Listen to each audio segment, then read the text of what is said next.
La mateixa nit en què Roc Gaià deixaven definitivament les actuacions en directe, van ser talonejats pels TES.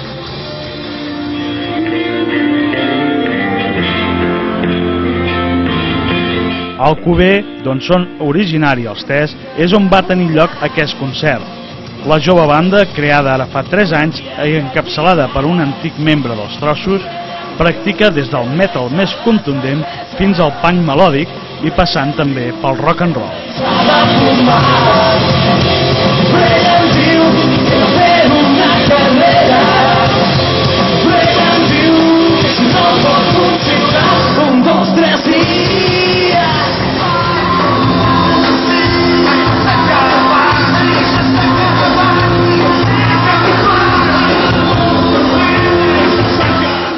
Pocs minuts després de la mitjanit iniciaven la seva actuació als Roc Gaià.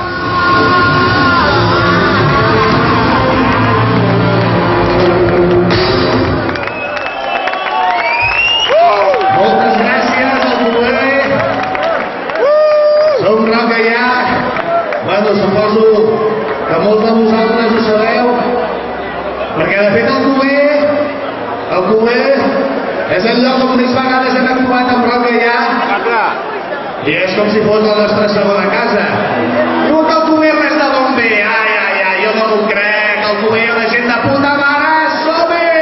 A proposta del regidor de festes de l'Ajuntament d'Alcover, Joan Puig, repetien l'experiència de tornar a trepitjar escenaris, després de més de 10 anys de no fer-ho.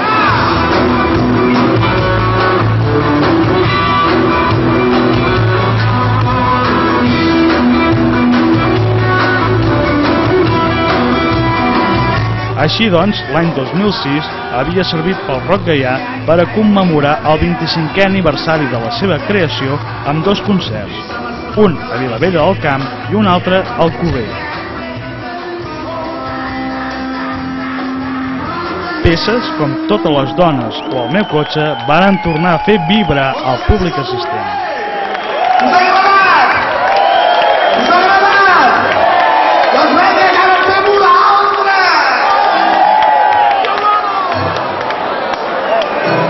Què més dona ser d'Alcover, de Vilavella, de Bràfim, de Puigpelat, del Milà, de Vila-seca, de Bellavista, de Vistabella? El meu poble ajuda a vida!